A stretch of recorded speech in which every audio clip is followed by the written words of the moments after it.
já estão reformadas? Eu era guarda fiscal. Ah, preso. Dá porque é nosso, senão não dá. Nestas alturas dá muito pouco mesmo. É só para estar entretido, para passar o tempo. É sobrou. É mensal. Aqui o coisa vende.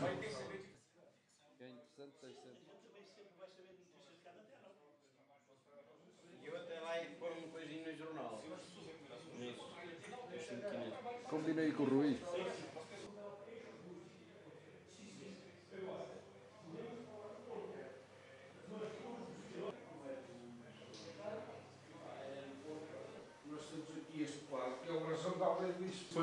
É o símbolo da aldeia do Bispo com a lagarta ali.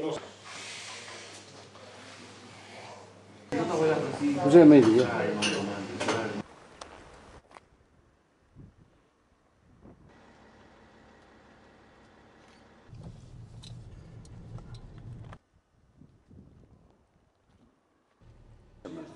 José Chinca.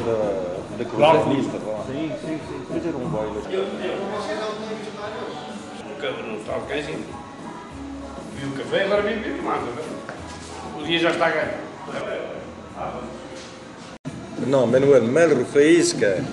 Tem que ser também mel. Passarinho. Nasceu. Eu nasci na França. Nasci na França, mas eu sou aqui da Raia também, porque a minha mãe é daqui dos Oito e o meu pai do Fundão. Pronto, e encontrei aqui este sítio, eu queria vir para a Raia, e então encontrei este espaço e agarrei este espaço e vamos a ver se conseguimos... Há quantos anos está aqui? Aqui, em Portugal? Não, aqui a aldeia do Bispo. Faz 3 meses. Faz 3 meses. 3 meses? Só. Teve a renovar isto, vai começar. E há um mês que abri aqui o bar, discoteca e restaurante. Portanto, está sempre, Não, há um mês o bar e... está sempre aberto. Todos os dias, só à terça-feira o restaurante. Pronto, mas não fez. Tenho um bocadinho de toda a gente aqui da Raia, dos povos todos aqui à volta e muitos espanhóis. Sim, bem ao fim de semana. Ao fim de semana. Para mim. Muito bem.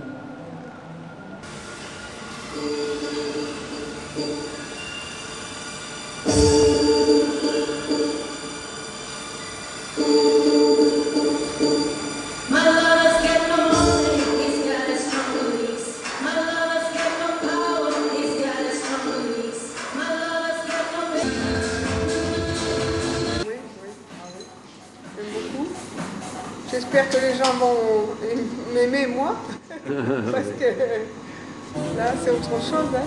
Española. E percebe alguma coisa de português? Nada.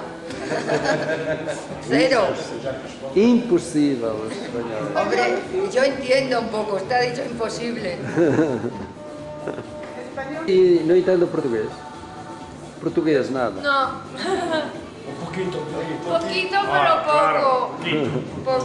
Não quero. Sim, um pouquinho. Isso vai É impossível o espanhol aprender o português. É impossível. Depois o português é mais fácil para o Português, espanhol ou francês? Para mim é que custa mais, tenho que falar o francês, o espanhol e o português. Já está bem treinado. Tem que acabar os três.